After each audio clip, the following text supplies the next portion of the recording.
So this sort of atheistic dream life plus film life, ongoing relationship with things from the past has really helped me learn how to love in the present. Finally, person me that's long had trouble living in the present. This is a long-winded way of saying that I thought I was making films for therapy, but what's happened is talking about them during interviews is what's really turned out to be the really invaluable exercise. Not only does it make you feel important for a few minutes while someone who wishes he wasn't there asks you questions through the haze of a hangover that you don't notice, but while you gush and elucidate, and after you run out of the truth, you start bullshitting, and then soon you run out of bullshit, and then you really have to improvise your answers about why you made something. And pretty soon you start believing your own lies, and then a really cool thing happens. You realize they aren't lies, that the reason you defaulted to the kind of lies you did about your movie work and not other lies is that there's something true in them, and that the lies start settling into place, and it's some of the lies that don't really add up to much sort of blow away like chaff, and that the ones that really seem to insist upon repeating themselves and finally kind of stand up solidly to time are the real reasons you made the film, are the real reasons you wanted to, are the real reasons you discover that you need to continue making movies.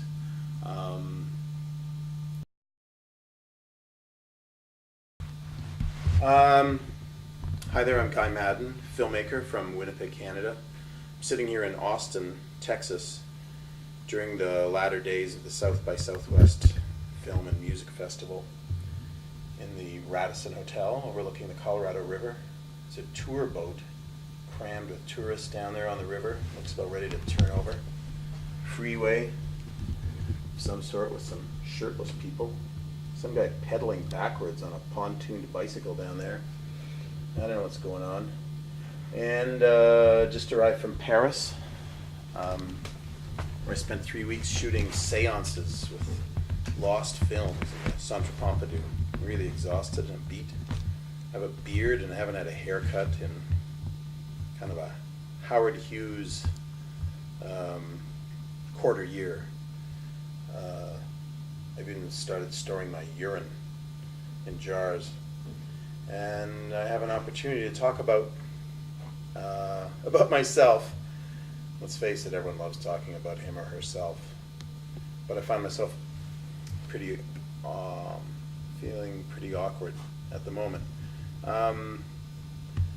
But for those few of you who would care about what I've done with movies, or what I might have done by the time you see this with my internet project, spiritisms, seances, or God knows what else I will have done by the time this thing gets seen by one of you. I'm happy to share a few feelings. It's been interesting. It's the first sort of non-interview interface with a video camera I've ever had. It's monologue, and it's I'm going to try my hardest to keep it tighter than it's been so far. What I was going to say is that I always thought I was using my movies to try to unearth feelings that I had and share them with others. Just put usual human condition stuff up on there, just the way writers or painters or songwriters do, and hope that hope I could join the community of humankind in that fashion. But what making films has done to me is take things I'm obsessed with, certain periods of my life, certain feelings produced by other feelings, and it's turned them, the act of making them into films has turned them into just so many piles of work to be done, like cordwood to be chopped.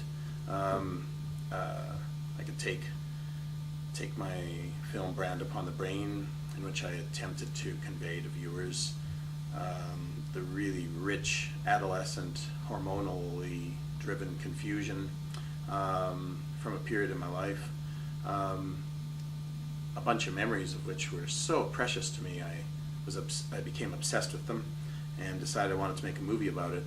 Well, doing so turned them into units of work, a script to be written, cast to be filled out with real people, cameras to be located, to be stocked with film, plane rides, money to be raised, shooting, editing, sound mixing, screening, talking with reporters. What happened at the end of the process is that instead of consecrating an obsession, a memory of mine, to film forever, which maybe the movie did, it actually just made me sick and tired of the whole obsession and cured me of it.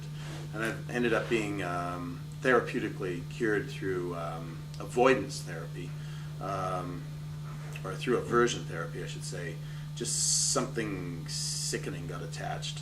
Just the pure repetitive nature of movie making kind of ruined a lot of great obsessions for me. That's been good. It's helped me grow up. It's helped me embrace the fact that I'll be 75 one day if I'm lucky enough, and embrace the fact that I could even look 75 if I want to, even though I'm 20 years younger, just by growing out a big who gives a crap beard. Whereas up until recently, I think I held on to things from the distant past for a pathologically long time. I needed to do it though, and I'm glad I did it, because I think it's really important to live in the past and present simultaneously. It's what makes us who we are. We all do anyway, you might as well admit it and embrace it.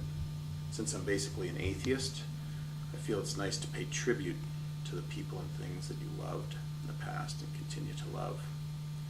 I hope to love them forever. Had a new agey kind of girlfriend once who admonished me for my dream life, for continuing to dream of people that were long gone. She said, next time you dream of your father, just tell him I love you, but it's time you went away and didn't come back anymore in my dreams. And I thought that was the dumbest idea. I'd be guilty of patricide if I did so, because he actually does come back now and then, and it's like he's alive. I get to hear his voice and remember him, and I actually have developed an ongoing relationship where I feel like I've gotten to know him. I feel like I've gotten to know him a bit better. Who knows, maybe I really have. I'm not mystical at all.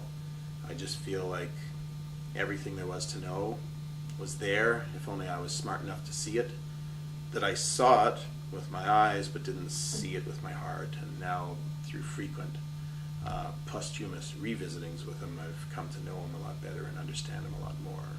Since I'm now approaching the age at which he died, I'm really feeling like I'm knowing him well. And so this sort of atheistic dream life plus film life ongoing relationship with things from the past has really helped me learn how to love in the present.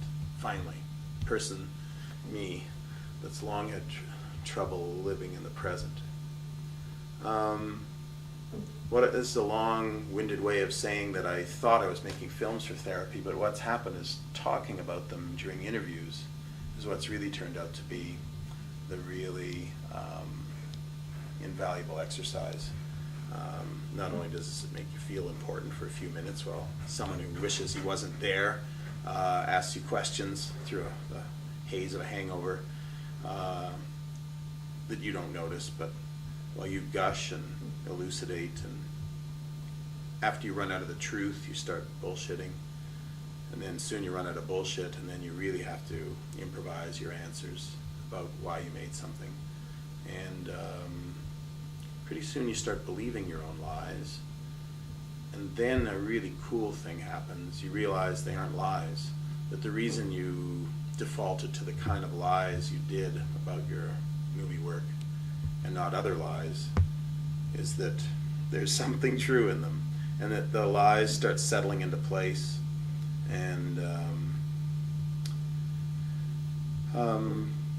it's some of the lies that don't really add up to much sort of blow away like chaff, and that the ones that really seem to insist upon repeating themselves and finally kind of stand up solidly to time are the real reasons you made the film, are the real reasons you wanted to, are the real reasons you discover that you need to continue making movies. That it's often not till years after you've made something that you realize why you made it, or that you have some sort of neat and pat answer for why you made it. But if it's the right answer, I think it's not so neat and pat. It seems so, but then mysteries cloud around it and collect and then blow away, and the same truths sort of stand there. Anyway, I'm getting a little bit abstract about it. All I really want to say is that it's only recently, after many years of talking about movies, desperate to convey to people that I'm not a wanker, that I have been making the movies for the same reason that musicians make music, or that novelists write novels, and it's just a real need to share with the world certain exquisitely melancholic feelings I've had about my place in the great flow of time. That the reasons are beginning to become clear to me, and it's actually helping me now make more mature work, I think. Now that I understand the very reasons I'm making it. Maybe it's better not to understand the reasons, of course. I know those of you still with this monologue are thinking maybe it's better to keep working intuitively. Well, don't worry, I'm not that smart. I haven't figured out much. I've just figured out a few things about myself, and I'll always know one thing: it's best just to work intuitively. It's worked more often than not to my satisfaction to just work intuitively and figure things out later. What I've been very lucky about, with the exception of a few films I've made that displeased me greatly, is that even though I didn't know what I was doing, just by being as honest as possible with myself, that years later, when I go at this thing with a kind of emotional double entry bookkeeping, that everything balances, that the books balance, that the movies are still honest, and that what I thought I was doing, even if it's now become something else that I didn't realize I was doing, that the honesty is still there. And strangely enough, that the honesty is arrived at through the process of lying. And very similar to the way the most durable myths of our civilization have been the product of editing, polishing, burnishing, lying, refabricating, composting, down through many, many generations until they've arrived at a truth about the way we feel. It may not be truths about literal historical occurrences, but arriving at some sort of biblical truths about our fears and desires and lusts and shames and things. So all this is a very highfalutin monologue from a guy who makes movies that aren't quite polished enough for George Kuchar, or just a minute, the chambermaid is at the door. Busy? Hello. Yes? Oh, Hi there. How you doing? What would you like? Just... Oh, a delivery? No, it's not delivery. Oh, you're It's putting up a for picture. the Well, we road, might as well slap it up there. Okay, thank you. Are you going to be long? I will just go pop it like this, and maybe I come back to fix later. Okay, sounds good. Thanks. Okay. I was really missing that. That's it. Beautiful. Okay, thank you. Yes, sir. Do you need a signature or anything? Nah. Okay. All right, take care. Just take care, picture. Cheers. Leave it open or close it? Yeah, you can leave it open. Okay, bye-bye. I think that guy said in a few words everything I was trying to say the last 10, 15 minutes.